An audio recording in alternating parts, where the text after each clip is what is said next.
Hi students, आज हम करेंगे एक्सरसाइज 10.1 का फर्स्ट क्वेश्चन। 10.1 का फर्स्ट क्वेश्चन है। देखो, फर्स्ट क्वेश्चन में फिल इन द ब्लैंक्स भरने हैं हमें। फिल इन द ब्लैंक्स के कुछ पार्ट है, कितने पार्ट है? 6 पार्ट है। तो चलिए पहले हम फर्स्ट पार्ट करते हैं। फर्स्ट पार्ट है the centre of a circle lies in dash part of the circle. जो सर्कल का सेंटर जो होता है वो सर्कल के किस हिस्से में लाया करता है? इंटीरियर या फिर एक्सटीरियर? भाई हमें पता है एक सर्कल है, जो सर्कल का सेंटर जो होता है वो interior part of the circle में लाया करता है। तो इसका ऑप्शन क्या होगा? इंटीरियर। तो यहां पर हम क्या लिखेंगे? यहां पे लिखेंगे इंटीरियर। ठीक है। सेकेंड पार्ट देखो, a point whose distance from the center of a circle is greater than its radius lie in dash part of the circle। देखो, सेकेंड पार्ट में कहा गया है एक पॉइंट है जिसका डिस्टेंस सर्कल के सेंटर से है, जिसका डिस्टेंस सर्कल के सेंटर से है और वो डिस्टेंस रेडियस से ज्यादा है। तो अब बताओ वो पॉइंट कहां पर लाई करेगा? सोचो। हमसे कहा गया है एक सर्कल है, एक पॉइंट है जिसका डिस्टेंस सेंटर से है और उसका डिस्टेंस रेडियस से ज्यादा है। रेडियस क्या होता है? ये होती है रेडियस, ये होती है रेडियस, ये होती है रेडियस, ये होती है रेडियस, ये रेडियस है। तो एक पॉइंट है जिसका डिस्टेंस रेडियस से ज्यादा है, तो जाहिर सी बात है वो पॉइंट भारी होगा।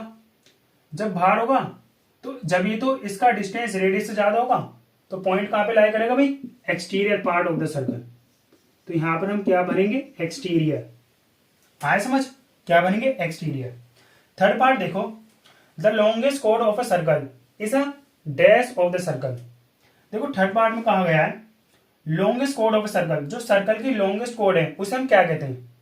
जो डायमीटर होता है ना सर्कल का, सर्कल के डायमीटर को ही हम लॉन्गेस्ट कोड कहते हैं। तो यहां पर क्या भरेंगे? डायमीटर। डायमीटर डायमीटर क्या होती है? लॉन्गेस्ट कोड ऑफ द सर्कल होती है। ठीक है। डायमीटर क्या होती है? लॉन्गेस्ट कोड ऑफ द सर्कल होती है। फोर्थ पार्ट है an arc is a dash when its ends are the ends of a diameter. देखो, फोर्थ पार्ट में कहा गया है जब किसी डायमीटर के हम एक आखिरी हिस्से को लेकर दूसरे आखिरी हिस्से को मिला देते हैं। ठीक है। देखो, फोर्थ पार्ट का यही मतलब है, जब किसी डायमीटर का एक आखिरी हिस्से को दूसरे आखिरी हिस्से से मिला देते हैं तो इस आर्क को क्या कहते हैं?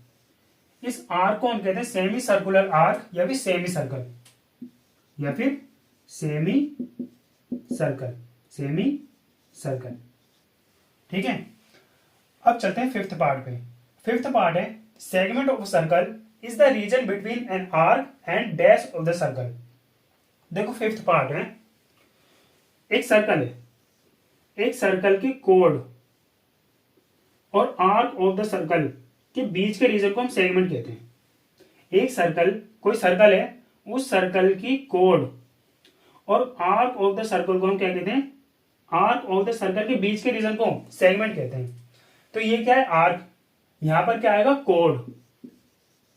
आर्क एंड कोड ऑफ द सर्कल के बीच के रीजन को हम क्या कहते हैं? Segment. Segment of a circle is the region, वो रीजन है between an arc and segment and कोड ऑफ द सर्कल, जो कि आर्क और कोड ऑफ द सर्कल से, कोड ऑफ द सर्कल के बीच के रीजन को हम क्या कहते हैं? सेगमेंट कहते हैं। ठीक है।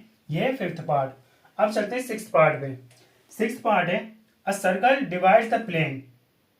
A circle divides the plane on which it lies in dash parts. देखो, सिक्स्थ क्वेश्चन में कहा गया है कोई सर्कल है, वो सर्कल प्लेन को कितने पार्टों में डिवाइड कर देता है? ऑन विच इट लाइज, जहां पर वो लाई कर रहा है। जैसे कि मान लो एक प्लेन है, पूरा बोर्ड, इस बोर्ड पे अगर मैं एक सर्कल बना दूं, ये बना दिया। अब बताओ ये सर्कल इस प्लेन पे जो बना हुआ है, इस प्लेन को कितने पार्टों में डिवाइड कर रहा है? भाई एक तो अंदर वाला पार्ट इंटीरियर, एक एक्सटीरियर वाला पार्ट बाहर वाला, और एक ये जो सर्कल की बाउंड्री जो बनी हुई है ऑन द सर्कल, तो कितने पार्टों में डिवाइड कर रहा है? एक, दो और एक, तीन। तो 3 पार्टों में डिवाइड करता है। कोई भी सर्कल अगर किसी प्लेन पर बना हुआ है तो वो इस प्लेन को 3 पार्टों में डिवाइड करता है। आया समझ? तो ये हो चुका है आपका एक्सरसाइज 10.1 का फर्स्ट क्वेश्चन। मिलते हैं अगले लेक्चर में जिसमें हम करेंगे एक्सरसाइज 10.1 का सेकंड क्वेश्चन। तो तब तक के लिए पढ़ते रहिए।